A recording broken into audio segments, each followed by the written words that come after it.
అందరికీ నమస్కారం. నా పేరు కోనపురెడ్డి లక్ష్మీకిరణ్. నేను మీతో ఒక విషయం గురించి మాట్లాడదాం అనుకుంటున్నాను.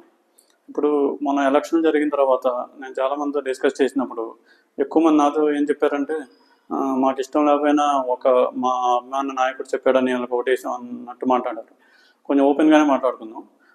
పవన్ కళ్యాణ్ గారు చెప్పారు కాబట్టి నాకు ఇష్టం లేకపోయినా నేను సైకిల్కి ఓటేసానని నాతో కొంతమంది చెప్పారు.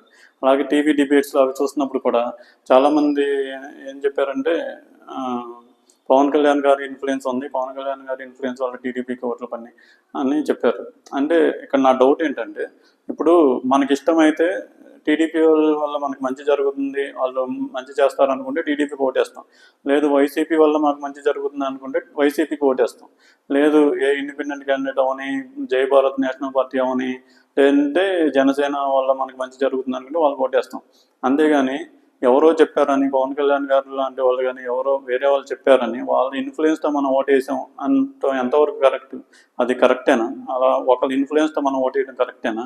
ఇప్పుడు పవన్ కళ్యాణ్ గారి గురించి మాట్లాడుకుందాం. ఇప్పుడు నేను పవన్ కళ్యాణ్ గారిని విమర్శిస్తున్నాను కదా అని నేను ఆయనకి పెద్ద శత్రువుని ఏం కాదు, అలానే వైసీపీ కార్యకర్తని ఏం కాదు.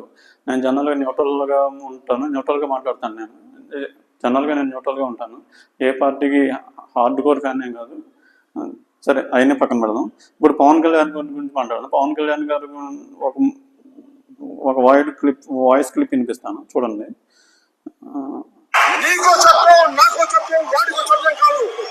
పవన్ కళ్యాణ్ తప్పు చేసిన తలపై తీసేసే చెప్పు. పవన్ కళ్యాణ్ తప్పు చేసినా కానీ తలపై తీసేసే చెప్పు. అలాగే నాలాంటి వాడు కూడా తప్పులు చేసిన అధ్యక్ష చాలా నిస్సందేహంగా నాలాంటి వాడిని కూడా శిక్షించాలి అధ్యక్ష. అలాంటి బలమైన సంకేతం ప్రజలకు పంపించాలి అధ్యక్ష. పవన్ కళ్యాణ్ గారు తప్పు చేసినా తల తీసేసే చట్టాలు రావాలంటున్నారు. ఓకే, ఇది బాగానే ఉంది. అంటే తప్పు ఎవరు చేసినా శిక్ష పడాలి అన్నట్టు మాట్లాడుతున్నారు. కరెక్టే, బాగానే ఉంది. కానీ మరి చంద్రబాబు నాయుడు గారిని అరెస్ట్ చేసినప్పుడు ఈయన రోడ్డు మీదకి ఎందుకు వచ్చారు?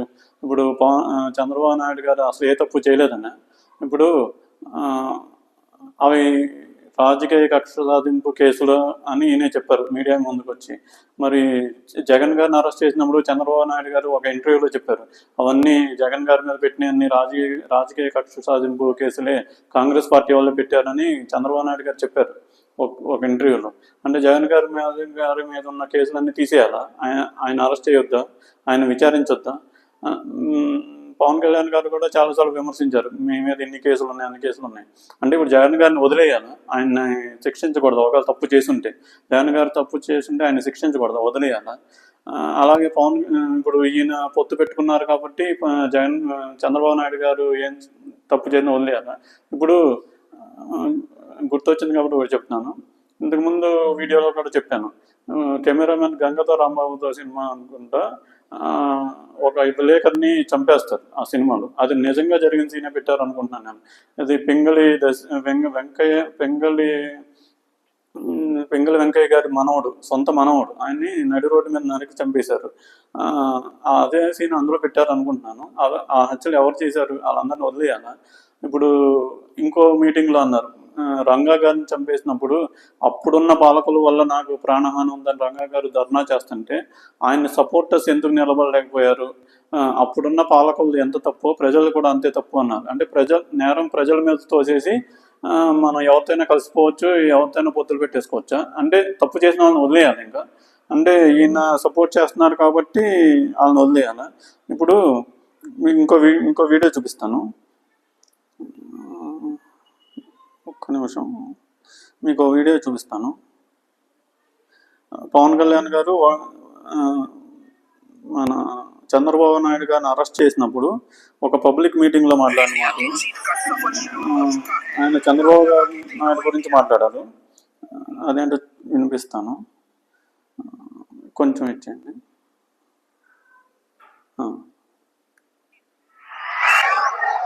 ఒకసారి కరప్షన్ ఛార్జెస్, అవినీతి జరిగిపోతుంది.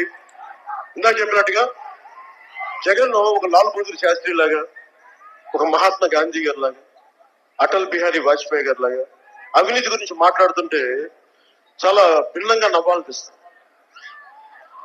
నాకేమనిపిస్తుంది అంటే,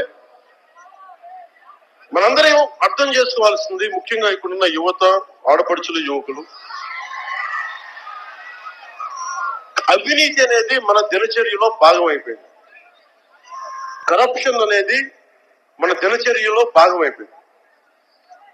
అడ్డగోలుగా 1,00,000 కోట్లు తినేశాడు అన్న జగన్ అందరికి తెలిసి కూడా మనం ఓటేసామంటే, మనందరం ఓటేసామంటే మనోటే, నేను అందరూ మిమ్మల్ని కలుపుకొని చెప్తున్నా, అంటే we have accepted his corruption levels. గొడవంతా ఏంటంటే, భారతదేశంలో డిబేట్ అంతా జరగాల్సింది కరప్షన్ ఛార్జెస్ కాదు, యాక్సెప్టబుల్ లెవెల్ ఆఫ్ కరప్షన్. ఎంత చేస్తే తక్కువ, ఎంత చేస్తే ఎక్కువ మీద గొడవ జరగాలి తప్ప. యాక్సెప్టెన్స్ లెవెల్స్ ఆఫ్ కరప్షన్ అంట, అంటే ఎక్కువ నేరాలు చేసిన వాళ్ళకి శిక్ష పడాలి, తక్కువ నేరాలు చేసిన వాళ్ళకి వదిలేయాలి అన్నట్టు మాట్లాడారు. అంటే ఆయన మాట్లాడిన మాటలకి మీనింగ్ ఏంటి? అంటే జగన్ గారు 1,00,000 కోట్లు, కొన్ని కోట్లు అవినీతి చేశారు కాబట్టి ఆయనతో కంపేర్ చేస్తే చంద్రబాబు నాయుడు గారు తక్కువ కాబట్టి ఆయన వదిలేయాలన్న అనే మీనింగా? అంటే ఆయన ఏ మీనింగ్తో మాట్లాడారు? యాక్సెప్టెన్స్ లెవెల్స్ ఆఫ్ కరప్షన్ అంటే మీనింగ్ ఏంటి? అంటే ఈయన పొత్తు పెట్టుకుంటున్నారు కాబట్టి. మరి ఇందాక ఒక వీడియో చూపించాను, పవన్ కళ్యాణ్ గారు తప్పు చేసిన తల తీసేసే చట్టాలు రావాలి అన్నారు. మరి ఆయనే ఇప్పుడేమన్నారు? యాక్సెప్టెన్స్ లెవెల్స్ ఆఫ్ కరప్షన్ అంట. అంటే ఇప్పుడు నేను ఇంతకుముందు ఒక వీడియోలో కూడా మాట్లాడాను, ఒక సినిమా హీరో ఒక నిర్మాతని కాల్ చేసినప్పుడు ఆయన అభిమానులు ధర్నా చేశారు. అంటే అభిమానులు ఉన్న వాళ్ళు ఏం తప్పులు చేసినా చెల్లుద్దా? వాళ్ళని అరెస్ట్ చేయకూడదా? అంటే ఇప్పుడు చట్టాలు అనేది సామాన్యులకే ఉండాలా? అభిమానులు ఉన్న వాళ్ళకి కానీ, ఇంతకుముందు ముఖ్యమంత్రులు చేసిన వాళ్ళకి కానీ, ఇంతకుముందు రాజకీయాల్లో మంచి పేరున్న వాళ్ళకి కానీ, వాళ్ళకి ఎలాంటి పోలీసులు చట్టాలు కానీ వర్తించవా? యాక్సెప్టెన్స్ లెవెల్స్ ఆఫ్ కరప్షన్ అని ఒక కొత్త ఇదేమన్నా రాజ్యాంగంలో ఉందా? ఇదేమన్నా యాక్సెప్టెన్స్ లెవెల్స్ ఆఫ్ కరప్షన్ అనేది? అంటే ఈయన మాట్లాడే దాన్ని బట్టి ఏంటి? సామాన్యులకే శిక్షలు పడాలి, ఒక లెవెల్లో ఉన్న వాళ్ళు తప్పు చేసినా వదిలేయాల, వాళ్ళని పోలీసులు ఏం చేయకూడదా? ఇంకా చట్టాలు పోలీసులు ఎందుకు? ఇంకా ఆయన మాట్లాడింది. అలాగే ఆయన జనసేన పార్టీ స్థాపించినప్పుడు 2014లో ఆయన మాట్లాడినప్పుడు ఆయన అన్నారు, వేరే పార్టీల నుండి మా పార్టీలోకి వచ్చే వాళ్ళకి నేను సీట్లు ఇవ్వను, జంపర్స్కి జోకర్స్కి నేను సీట్లు ఇవ్వను అన్నారు. ఒకసారి వినిపిస్తాను. కాంగ్రెస్ హైకమాండ్ పార్టీ నిర్మాణం చేసుకొని, నాకు ఎందుకంటే నేను చాలా కొద్ది మంది స్టార్ట్ చేశాను, నా దగ్గర పక్కన వాళ్ళు ఎవరు కూడా అడ్డించి దూకే వాళ్ళు ఎవరు పెట్టను నేను నా పార్టీలో.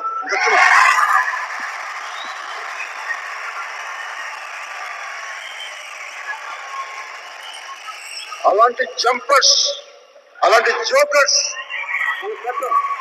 అలాంటి జంపర్స్ని జోకర్స్ని పెట్టరంట, వేరే పార్టీ నుండి వచ్చేవాళ్ళు. మరి ఒక ఎగ్జాంపుల్కి అవన్గడ్డలో పోటీ చేసిన ఎమ్మెల్యే గారు మండలి బుద్ధప్రసాద్ గారు అప్పటికప్పుడు జనసేన టికెట్ అనౌన్స్ చేశారు అక్కడికి. అప్పుడు జనసేన కార్యకర్తలు ఎవరు లేరా? అప్పటికప్పుడు టీడీపీ నుండి జనసేనలోకి వచ్చిన మండలి బుద్ధప్రసాద్ గారికి టికెట్ ఇచ్చారు. అలాగే మచిలీపట్నంలో ఎంపీగా నిలబడిన వల్లభనేని బాలశౌరి గారు వైసీపీ నుండి వచ్చారు. అంటే పెట్టకూడదని కాదు, ఆయన మాట నిలకడ లేకుండా ఎలా మాట్లాడుతున్నారో చెప్తున్నాను. ఇప్పుడు ఒకసారేమో పవన్ కళ్యాణ్ గారు తప్పు చేస్తే ఆయన తల తీసేసే చట్టాలు రావాలంటారు, ఇంకోసారేమో ఆయన వద్దనుకుంటే యాక్సెప్టెన్స్ లెవెల్స్ ఆఫ్ కరప్షన్ మీద చర్చ జరగాలి భారతదేశం అంతా అంటారు, ఇంకోసారేమో నా పార్టీలోకి జంపర్స్ని జోకర్స్ని రానివ్వని అంటారు. మళ్ళీ టికెట్లు ఇచ్చేటోడు ఉన్న 21 టికెట్లలో ఇచ్చిన వాళ్ళు మళ్ళీ వైసీపీ నుండి టీడీపీ నుండి వచ్చిన వాళ్ళకి టికెట్ ఇచ్చారు.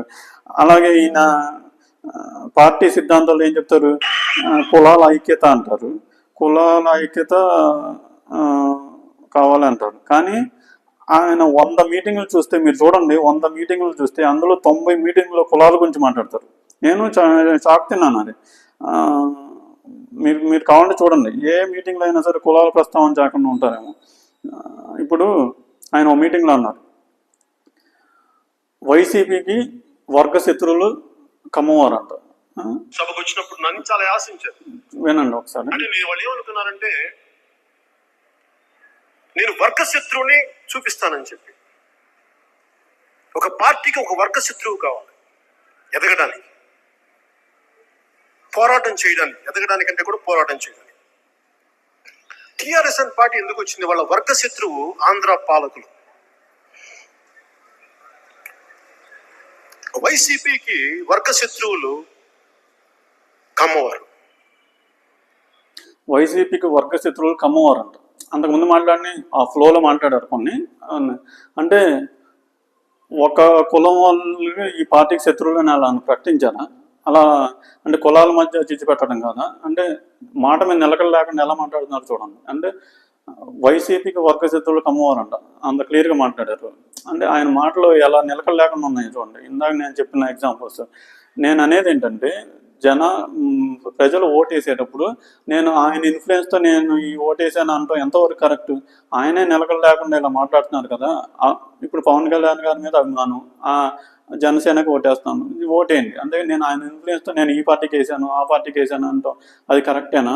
మనంతటా మనం ఇండివిజువల్గా ఆలోచించి ఈ క్యాండిడేట్ మంచిగా ఉన్నాడు, ఈ క్యాండిడేట్ వల్ల మనకి మంచి జరుగుద్ది, ఈ క్యాండిడేట్ మనకి మన దేశానికి కానీ మన ప్రాంతానికి కానీ మంచి చేస్తాడు, సేవ చేస్తాడు అని నమ్మితే వాళ్ళకి ఓటేయటం, మన ఇండివిజువల్గా ఆలోచించి ఓటేయటం కరెక్ట్. అంతేగాని ఎవరో చెప్పారు వాళ్ళు చెప్పారు కదా అని గుడ్డిగా. ఇప్పుడు సినిమాలో అభిమానం వేరు, రాజకీయాల్లో వేరు.